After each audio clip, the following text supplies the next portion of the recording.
بسم اللہ الرحمن الرحیم۔ السلام علیکم ورحمۃ اللہ وبرکاتہ۔ میرے پیارے بہن بھائیوں، آج جو مسئلہ لائی ہوں وہ ہر گھر میں پانی کی ٹینکی تو لازمی ہوتی ہے۔ بعض کے ڈھکن کھلے ہوتے ہیں، بعض کے خراب ہوتے ہیں، اور چپکلی تو گرمیوں کا موسم ہے، ہر گھر میں چپکلی لازمی ہوتی ہے۔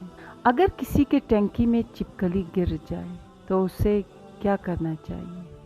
جب کنویں میں کوئی نجاست گر جائے تو کنواں ناپاک ہو جاتا ہے، پانی نکالنے سے پاک ہو جاتا ہے۔ نجاست تھوڑی ہو یا زیادہ، سارا پانی نکالنا چاہیے۔ جب پانی نکال دیا جائے گا تو کنویں کے اندر کنکر دیوار وغیرہ سب پاک ہو جائیں گے، انہیں دھونے کی ضرورت نہیں۔ اسی طرح رسی ڈول جسے پانی نکالا تھا کنویں کے پاک ہونے سے خود بخود پاک ہو جائیں گے، حدیث میں آیا ہے۔ اسی طرح دوسری حدیث ہے کہ حضرت علی رضی اللہ تعالیٰ عنہ نے ایک کنویں کا سارا پانی نکالنے کا حکم دیا جس میں چوہا گر کر مر گیا تھا۔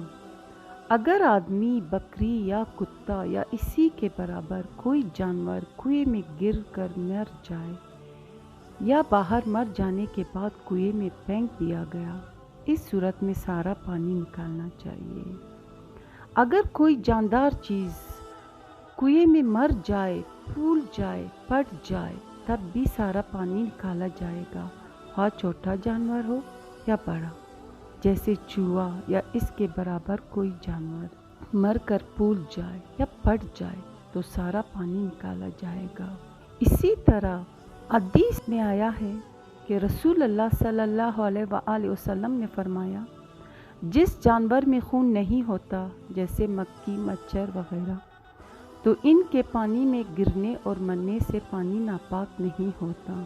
جو جانور پانی میں رہنے والے ہیں جیسے کہ مچھلی، مینڈک، کچھوا وغیرہ، ان کے کنویں میں مرنے سے پانی ناپاک نہیں ہوتا۔ کتا، بلی، گائے، بکری وغیرہ کنویں میں پیشاب کر دے یا کوئی اور نجاست گر جائے تو سارا پانی نکالا جائے گا۔ اسی طرح اگر کوئی چپکلی کنویں میں گر جائے، بڑی چپکلی جس میں بہتا ہوا خون ہوتا ہے، اس کا بھی یہی حکم ہے۔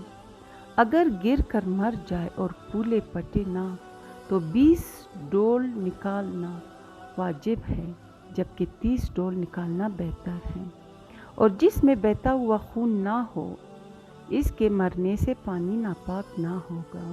اگر آپ کو ہماری یہ ویڈیو پسند آئی اور آپ کا مسئلہ آسان ہوا تو پلیز ہمیں بھی اپنی دعاؤں میں یاد رکھیے۔